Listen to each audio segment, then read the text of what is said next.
Sometimes you just want to go fast. Other times you want to upgrade and tweak your car's performance and then go fast. Need for Speed Pro Street falls into the second category, putting a little more realism and meticulous tuning into the series' street racing framework. It makes street racing seem a little more organized and legal by focusing on sponsored events, but should you sponsor EA by plunking down your cash to fulfill the need?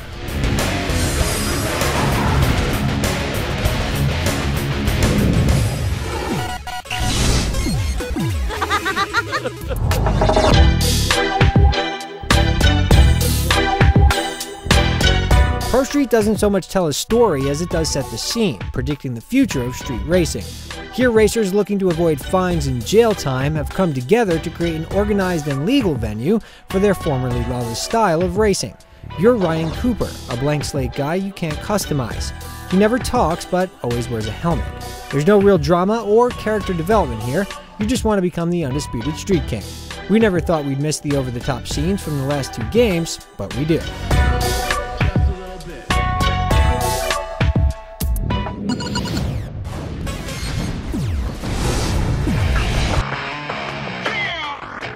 Loyal Need for Speed fans may be in for a shock. The free run element seen in past installments like Most Wanted and Carbon is gone. To keep everything nice and legal, every event from drag racing to drifting takes place on closed tracks. You could see this as street racing being recognized as legitimate, EA being fearful of lawsuits, or the sport selling out, but it makes for a much more goal-oriented experience. If you just want to chill out and enjoy a nice drive though, this is the wrong game.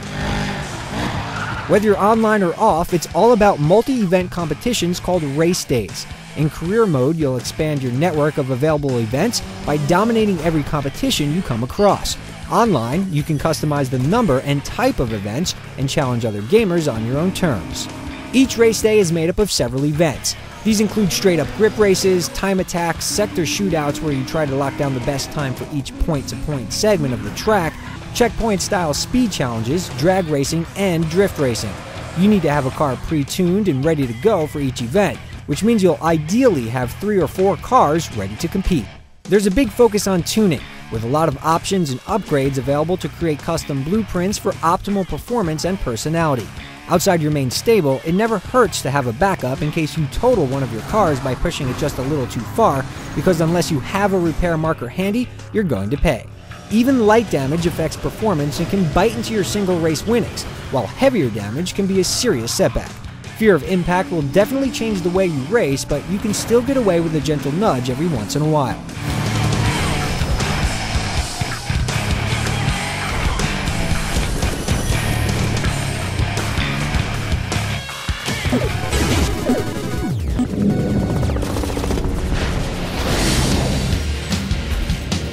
Your primary concerns are managing your speed and finding the right line around the track.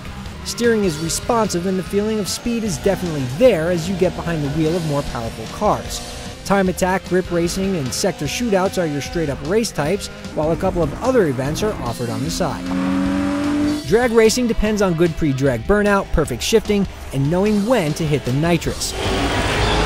Drifting presents a careful selection of curves and rewards you for staying on track and maintaining your speed during wicked drifts. And speed challenges are one-way checkpoint runs where you can build up ridiculous amounts of speed. Dominating a race day with repeated wins can net you a new ride or a chunk of cash. The game will test your racing skills and reward you for skilled driving, but this dominate-or-go-home nature can turn Pro Street into a bit of a grind, especially when you notice that anytime you upgrade your machine, opponents mysteriously start driving a little better and shaving seconds off their times.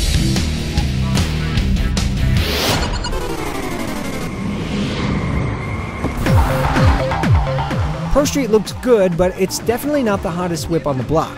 Some of the trackside objects have some pretty awful textures, and overall the series has taken a step backwards in this regard. Because the game is set entirely on racetracks, there's not much visual variety either. The cars themselves look nice enough, but the courses they drive around are just bland. The game loses another bit of street cred by not including replays, falling short of a long-established genre standard. Need for Speed has changed, but the formula hasn't been wrecked. If you're driven enough to continually set your sights on higher and higher goals, this could be your kind of game. Having to cover the damage done to your cars gives playing the game a sense of desperation, and multiple event types mix things up. Even so, Need for Speed Pro Street doesn't quite have enough meat to cover its bones and is best suited for players who are in for the challenge, not the big crashes.